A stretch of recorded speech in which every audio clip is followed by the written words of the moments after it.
Welcome back to Ask H&B, where we answer your common wellness questions. My name's Emily, I'm a registered nutritionist at Holland Barrett, and I'm joined by the wonderful Lauren, who's a fitness coach. Hi. In this series, we're answering questions about joints, bones and muscles and whether it's important for our health. And in this particular episode, we're going to talk about that connection between mind, body and movement. So in the previous episodes, we've spoken about how movement can benefit us physically, but we're going to talk a little bit more about how movement can benefit us mentally as well. So when we exercise, we actually produce certain hormones, which are called endorphins, which actually have been related to improved mood, the alleviation of stress. So when we do exercise and we get that happy feeling after it, there is actually science backing that. The other thing is we get a reduction of certain stress hormones, so cortisol and adrenaline, your flight or fight hormones. Now, these are the ones which increase when we're stressed, and research suggests that exercise actually helps to reduce and control these a little bit. So my question for you, Lauren, is how do you find exercise that you actually enjoy doing? I think it's obviously personal to everybody what it is that you enjoy, and that could be from walking, it could be jogging, it could be roller skating, rollerblading, it could even just take it down to even simpler things where you stop taking the elevator and you start walking up the stairs. So I just recently started running, and I've never been a runner, that's just not in my DNA, it's not my journey. And I started by walking at first, and I went out and went for walks, and then I started to add little jogs in there, so they were 30 seconds at first, and then I just started to expand that time, and now I can honestly say a run for me is more, get the benefits from fitness, absolutely, but it's more for my mental health. I've got 3 kids, 2 dogs, my house is chaotic, and sometimes I'm like, I need to go for this run. It's more for my mental health, which then, like you said, on the other side of it, that happy hormone, the endorphins, and I just do always feel really good after I've done it. So yeah, I think it's just really finding what it is that you like. Don't look at the next person. What is it you want to do? And don't underestimate a walk. I think people think a walk's not exercise. It is. So what's the point of doing exercise that we don't enjoy? It's important to find an exercise that we love, and it could be trying new things like running, going to a dance class, might be joining a team so you've got that social interaction as well. And if you enjoy it, then you're more likely to stick with it.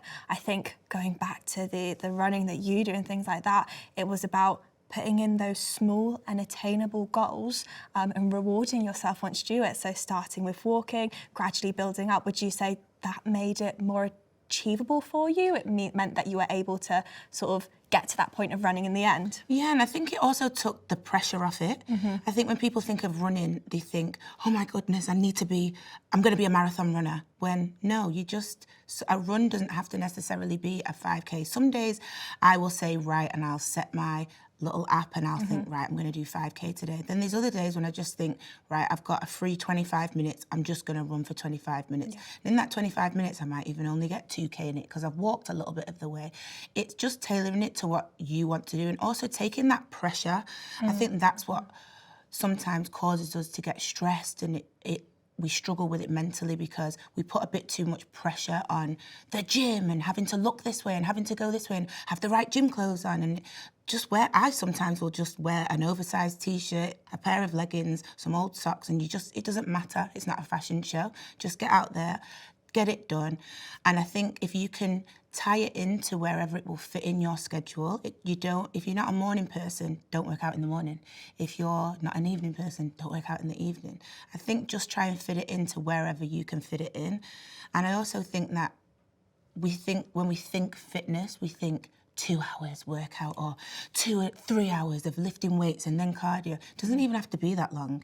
You can do a little quick 10 minutes and a quick 20 minutes, a 30 minutes. You could lift weights and then for 15 minutes and then run for 15 minutes. It's whatever you feel like you can tailor it to you. And I said this a couple of episodes ago, it's always you versus you. I don't think you should look at the next person, because I think that also creates just not a great mental state because now you're in competition with someone else, and you don't need to be when it comes to fitness. It's you versus you. Yeah, it is about finding what's right for you and what makes you feel good. And you don't have to do the same exercise that someone else is doing. You don't have to go to the gym for 2 hours, as you said. And you can get the benefits of exercise and the reduction in things like stress from just a quick 20 minutes workout, if that's all that you can fit into your busy lifestyle. Absolutely.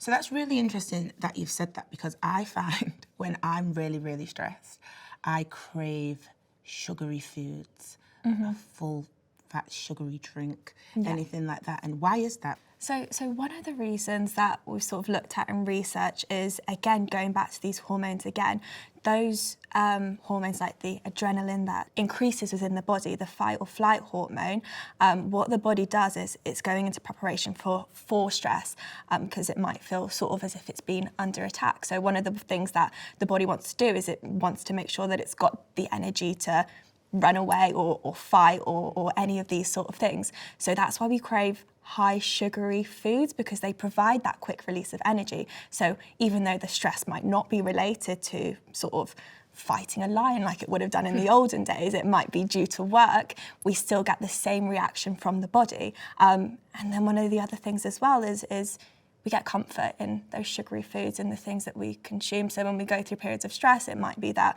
we find comfort in chocolate and sweets. They make us feel better, and it might become into a little bit of a habit.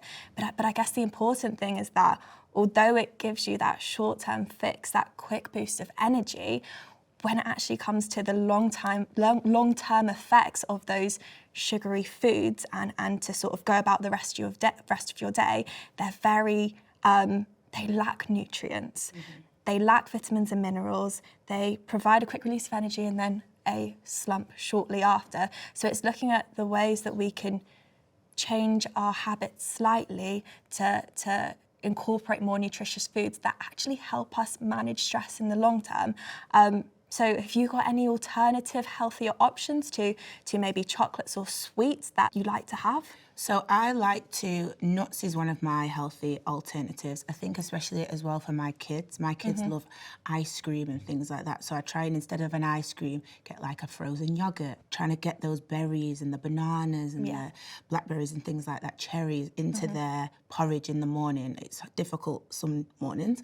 But yeah, I try and really incorporate things like that into the diet.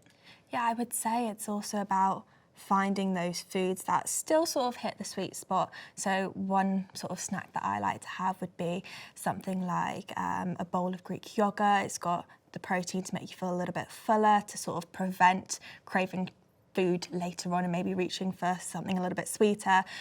Chop it up with some fruits for that sort of sugary kick, but in a much more nutrient-dense way, and then some healthy fats like peanut butter, and then you might even put in some dark chocolate just to get that chocolatey hint, because if that is what you're craving, you might want a little bit on there. And I mean, if it comes to having to chop up a little bit of milk chocolate, if that's what you prefer, just having all of those other nutrients as well is going to really help to benefit the body dealing with stress. Yeah, I love an apple and peanut butter. That's my favourite. And I used to live in America. I like a celery in peanut butter as well. That's really nice. Absolutely. So as we touched on in previous episodes, low impact is really, really good, not just on the joints, it is good for your mental health as well. So you're not going in there and it's super high intensity. For me personally, when I am taking it all the way down and I want to really tune into my mind and I just want to really focus on clearing that space in my head, is stretching, just getting on the floor, sitting down on the floor or on a chair, just stretching your legs out in front of you and just reaching down really slowly, touching those toes, coming straight up. You can even put your legs in a V shape, you're coming down the middle, and then just slowly walking your hands over to your right leg and then slowly walking your hands over to your left leg. And what I always say is to just try, and when you're doing any stretch, is to just try and clear your mind, not be thinking about what you're cooking for dinner and where's the uniform and where have we fed the dog. To just really, for a moment, set that boundary for yourself and to just, if anything, focus on the breath coming in and the breath coming out, and that's all you're focusing on. Or if you are stressed and you need a stress reliever, there's always, you can literally put your headphones in, take 10 minutes, and you can do some knee drives where you're just bringing that knee up to your chest. You're imagining all them bills. And or you can do quick jabs, boxing, hooks, anything around that where you're just really releasing that energy and you're just getting it out of you, and it's just a really, really good stress relief. Yeah, so it's been really great to have you here and to cover the effect of movement as a whole. So the effect that joints, bones and muscles have on our health, the effect of resistance training, the effect of recovery, and then finally to tie it all in with that, with the connection between movement and our mind. And for our viewers, if you guys wanted to find out a little bit more on other common wellness topics, check out some of the other videos on our YouTube channel. And if you wanted to see a little bit more of Lauren, where can they find you? You can find me on Instagram at Lauren Thomas Johnson. And if you've got any questions about nutrition or supplements, then you can always visit one of our Holland Barrett stores and ask for a little bit of advice there.